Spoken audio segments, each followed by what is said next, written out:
তারেক রহমান থাকা অবস্থায় কিভাবে একটা অবৈধ নিয়োগ ফেসিস্টের লোক হয়ে ডক্টর আমিনুল ইসলামকে নিয়োগ দিয়েছে।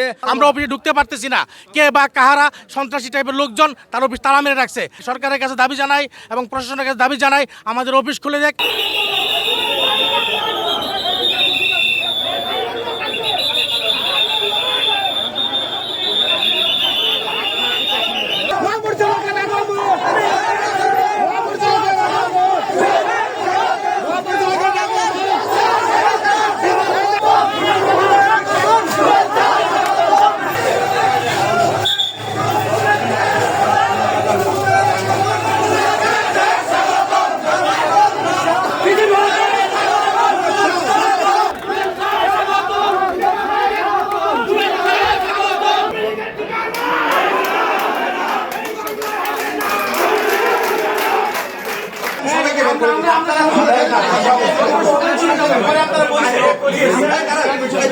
আমরা যদি মনে করি ওনার নিয়োগে আমরা সংক্ষুব্ধ, আমরা ওনার নিয়োগ চাই না, তাহলে সেটারও প্রতিবাদ জানানোর একটা লিগাল প্রসেস আছে।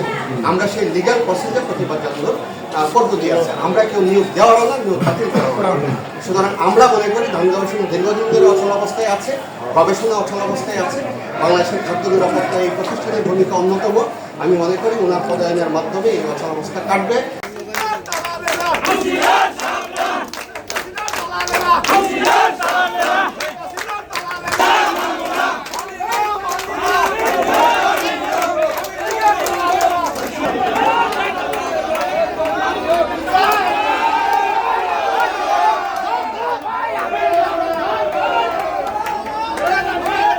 আমাদের মূল দাবি হলো আমাদের অফিসে আজকে হঠাৎ করে এসে দেখি আমরা অফিসে ঢুকতে পারতেছি না, কে বা কাহারা সন্ত্রাসী টাইপের লোকজন তার অফিস তালা মেরে রাখছে।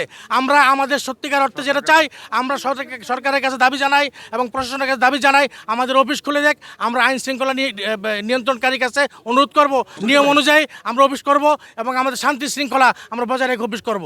এই হলো আমাদের দাবি। ডক্টর ইউনূস সরকারও আওয়ামী লীগপন্থী বিড়ি তথা বাংলাদেশ কৃষি প্রতিষ্ঠানে কোথাও মহাপরিচালক নিয়োগ দিতে পারে নাই।